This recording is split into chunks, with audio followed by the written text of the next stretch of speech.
Bonsoir à tous, ravi de vous retrouver. Voici les titres de ce mercredi 23 août.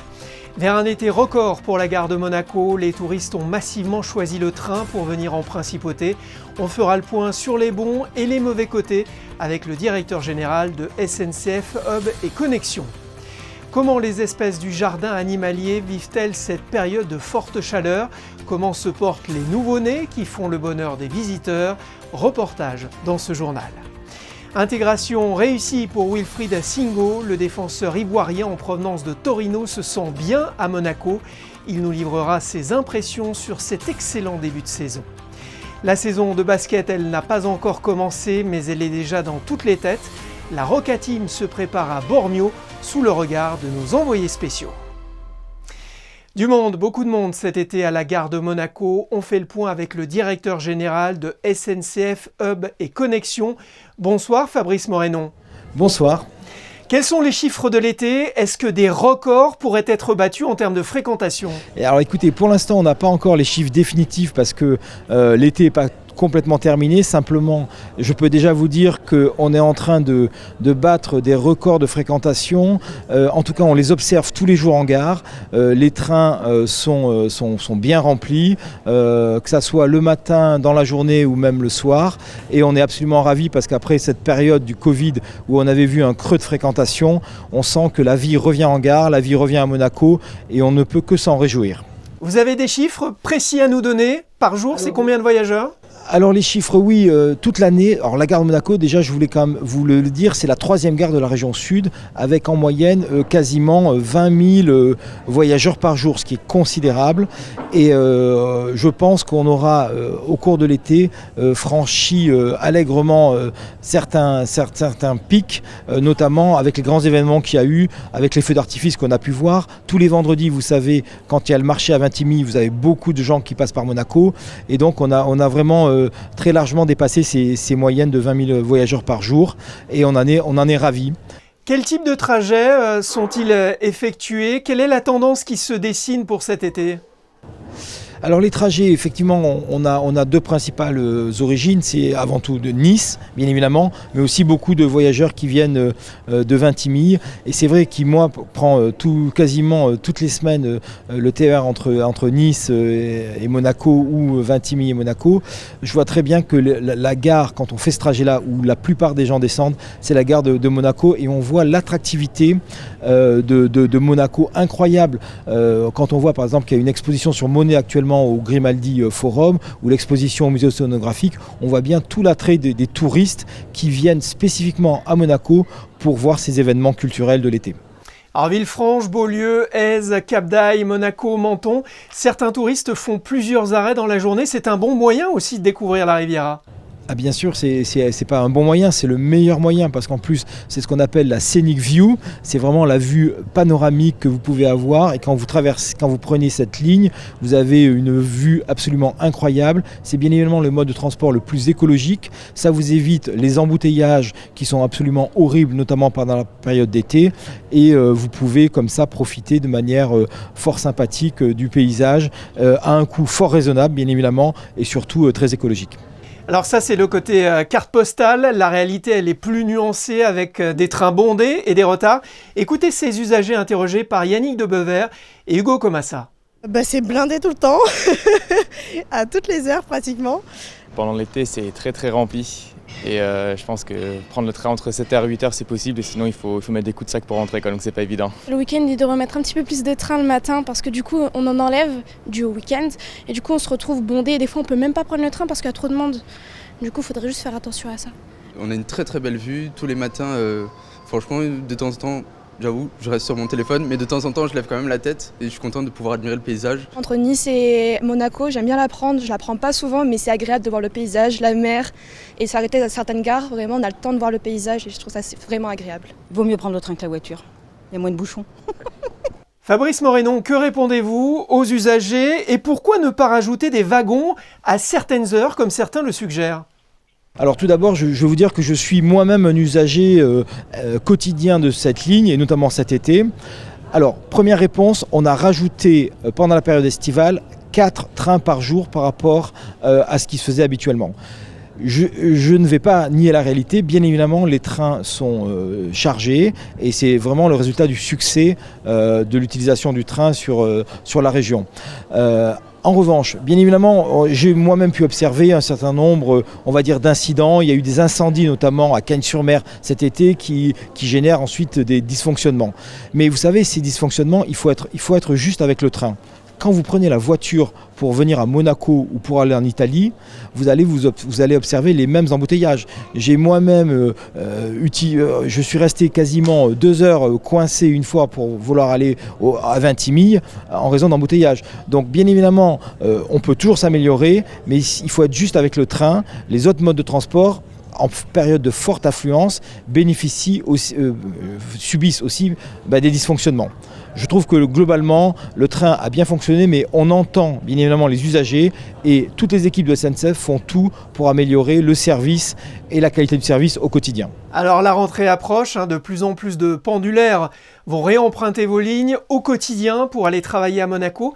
Qu'est-ce que vous avez envie de leur dire à tous ceux qui se plaignent des incidents à répétition ? Alors, tout d'abord, bien évidemment, on peut dire qu'on fait, comme je vous le disais, les équipes de SNCF font tout pour limiter ces incidents.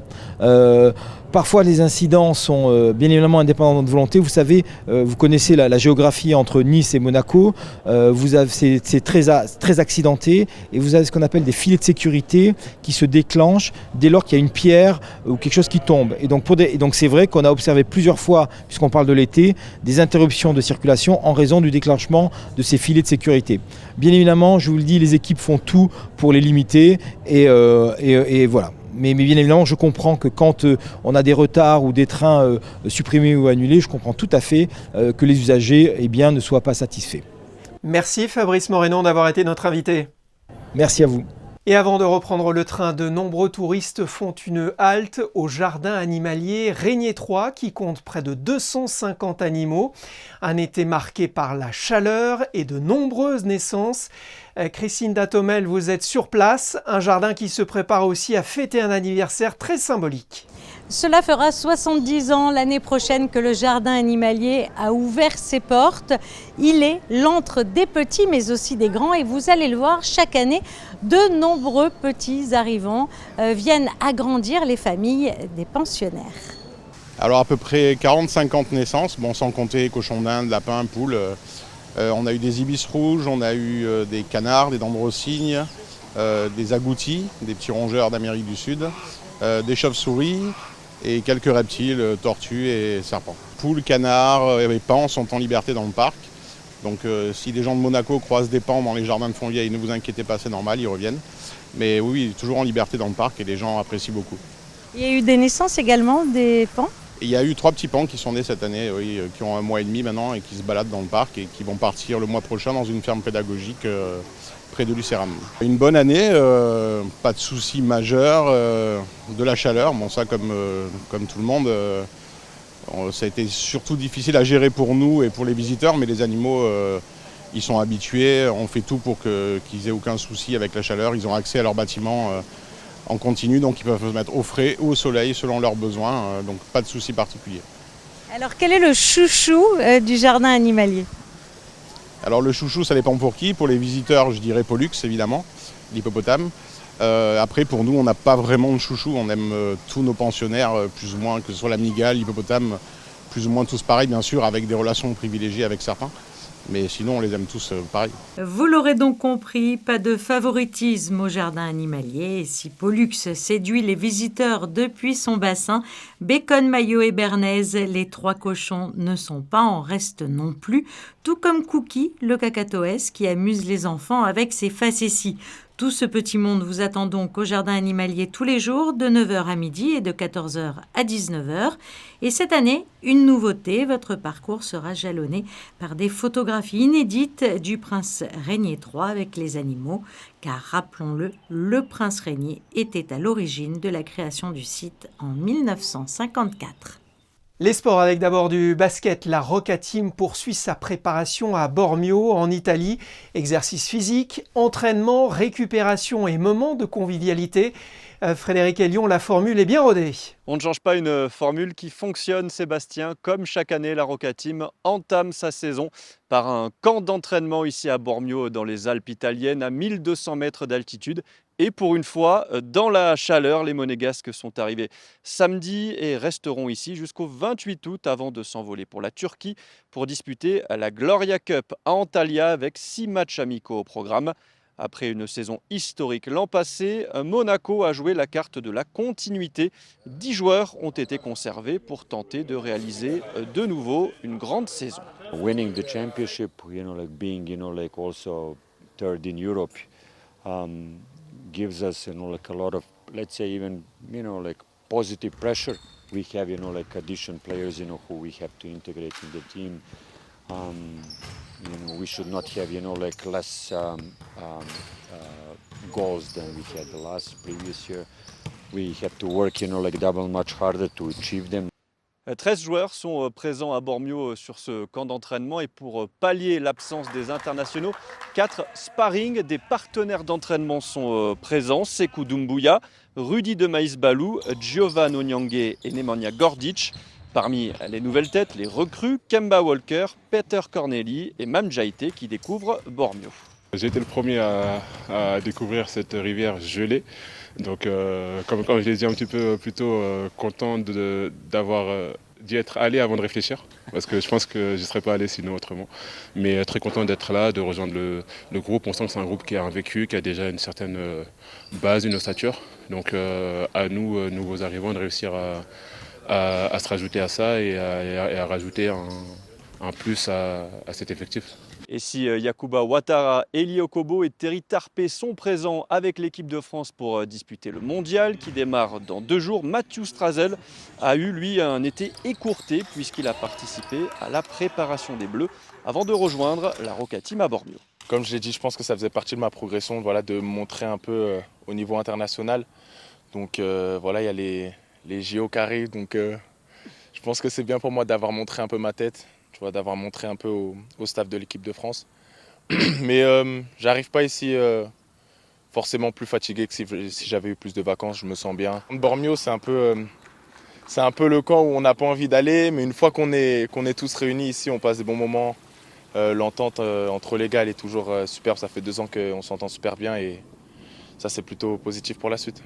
Et avec la blessure de Jordan Lloyd opéré du dos et absent 2 à 3 mois, le jeune meneur aura une carte à jouer en ce début de saison. De quoi confirmer les belles promesses entrevues lors des finales de Betclic Elite et ses très belles performances face aux Metropolitans. Direction la Turbie pour prendre des nouvelles du leader de la Ligue 1. L'ASM prépare son 3e match pour, on l'espère, une 3e victoire. Bonsoir Wilfried Singo. Bonsoir. Vous avez effectué vos grands débuts dimanche en rouge et blanc. Comment avez-vous vécu ce premier match et cette victoire face à Strasbourg? Merci, je me suis senti bien, comme si j'avais déjà joué à l'AS Monaco. Après, il y avait une victoire au bout et le groupe vit bien et ça s'est bien passé pour moi. Qu'est-ce qui vous a poussé à signer un contrat de 5 ans à Monaco? Avant de venir ici, j'avais parlé avec plusieurs grands frères qui étaient ici à Monaco. Ils ont beaucoup joué ici. Après, j'ai eu de bons retours et je suivais un peu la Ligue 1 quand j'étais en Italie. C'est ça qui m'a beaucoup poussé à venir à l'AS Monaco. Alors c'est le meilleur démarrage du club depuis 6 ans. Ça libère l'équipe ou ça lui met la pression? Non, pas la pression, on va continuer dans cette lancée-là. On ne va pas s'affoler parce que c'est que le début du championnat. Nous sommes déjà à 2 matchs. On va continuer à travailler, à bosser et continuer à faire les victoires. Alors justement, vous arrivez avec un regard neuf. Selon vous, que faut-il encore travailler collectivement? Comment s'améliorer? On travaille beaucoup collectivement ou individuellement. Le groupe vit bien, comme je l'ai dit. Après, on attend les principes du coach. Nous sommes toujours à l'écoute.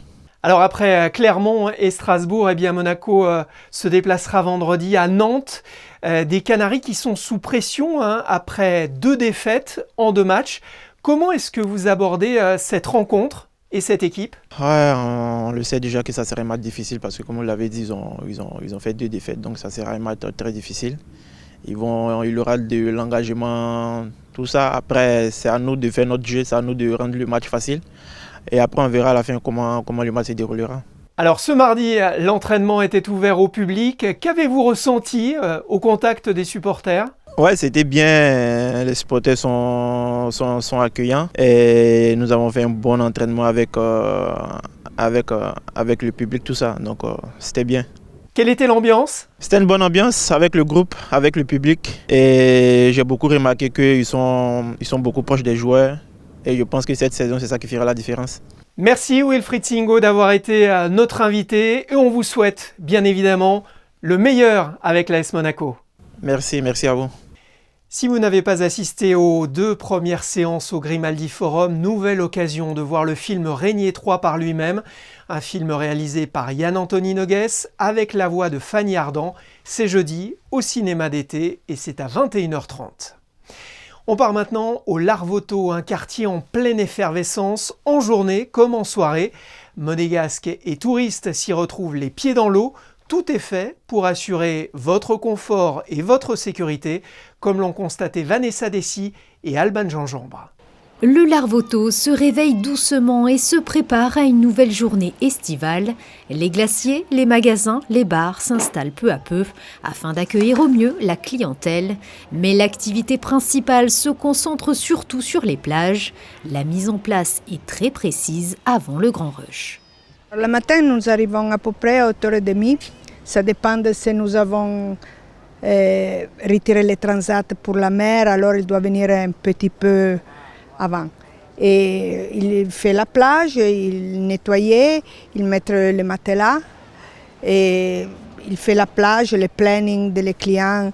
Et la clientèle, il arrive peut-être 9h30 comme 11h30. Ça dépend de la journée, dans les périodes. Se détendre sur la plage en toute sécurité, c'est justement l'une des volontés du gouvernement princier. Touristes et populations locales sont entre de bonnes mains. La police maritime et aéroportuaire opère une surveillance accrue sur site. Vous constatez que l'espace est très large. Nous avons plus de 10 établissements de bouche qui sont ici. Nous avons une crèche, nous avons l'école bleue, nous avons des partenaires commerçants qui travaillent également sur le site, ce qui génère obligatoirement beaucoup d'allées et de venues. Donc, premier dispositif de sécurité, bien sûr, la surveillance de la plage avec les binômes maître nageur sauveteur et police maritime qui est bien sûr l'entité responsable. Et à côté de cela, une action qui est menée par la sûreté publique pour contrôler les personnes qui viennent ici, 2 brigades de surveillance mixte par jour pour justement réguler ce flux. L'action est donc double pour la police grâce à une équipe de 9 maîtres nageurs sauveteurs civils qui se relaient en permanence afin d'assurer la sécurité des baigneurs. Ces sauveteurs effectuent de nombreuses missions auprès des vacanciers et des résidents, de la surveillance bien entendu, mais aussi de la prévention. Leur rôle, l'essentiel, c'est la surveillance de la baignade, de tout l'anse du Larvoto, et aussi tous les bateaux qui pourraient rentrer dans la réserve du Larvoto, dans l'aire marine protégée, ils préviennent la police maritime. Donc ils sont souvent 2 sur la tour, de 10h à 18h, de 9h à 19h les week-ends de juillet-août. Donc grosse prévention au niveau de la jeunesse aussi, par rapport à la chaleur. Les quelques méduses, cette année, une saison à méduses malheureusement. Donc ils sont très impliqués, ils s'entraînent quotidiennement avec la police maritime, conjointement tous les matins, entraînement à bord du véhicule nautique à moteur. Et ils sont très impliqués, on est très satisfaits de cette collaboration. Durant le mois de juillet, au-delà des quelques soins prodigués chaque jour, 3 baigneurs en difficulté ont été secourus sur la plage du Larvoto. Et il y aura encore du monde au Larvoto demain. Christine Datomel, c'est encore une belle journée qui se profile. De la chaleur et encore de la chaleur, Sébastien. Demain, le thermomètre oscillera entre 29 et 35 degrés. Donc surtout, pensez bien à vous hydrater ou encore à rester au frais. La mer, quant à elle, sera à 26 degrés si vous souhaitez vous baigner pour vous rafraîchir. Le soleil se lèvera jeudi à 6h42 et se couchera à 20h22. Demain, nous fêterons les Barthélemy. C'est la fin de ce journal, merci de l'avoir suivi. On se quitte avec les photos de Manuel Vitali au stage de préparation de la Roca Team à Bormio. Excellente soirée, à demain.